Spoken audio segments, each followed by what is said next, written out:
മർക്കോസിന്റെ സുവിശേഷം 10-ാം അധ്യായം 44-45 വാക്യങ്ങളിൽ, നിങ്ങളിൽ ഒന്നാമനാകാൻ ആഗ്രഹിക്കുന്നവൻ എല്ലാവരുടെയും ശുശ്രൂഷകനായിരിക്കണം.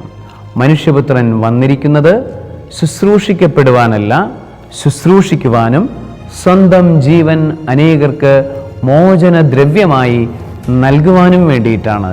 ഈശോയുടെ മാതൃക പിന്തുടരാനായിട്ട് ഈശോ നമ്മളോട് ആവശ്യപ്പെടുന്നു. ഒന്നാമതാകാൻ നമ്മൾ ആഗ്രഹിക്കുന്നുണ്ടെങ്കിൽ എന്താണ് വഴിയെന്ന് ഈശോ കാണിച്ചു തരുന്നു. ശുശ്രൂഷയുടെയും എളിമയുടെയും ദാസ്യത്വത്തിൻ്റെയും വഴിയാണ് ഒന്നാമനാകാൻ ആഗ്രഹിക്കുന്നവൻ്റെ വഴി. ശുശ്രൂഷയുടെയും എളിമയുടെയും ലാളിത്യത്തിൻ്റെയും വഴി.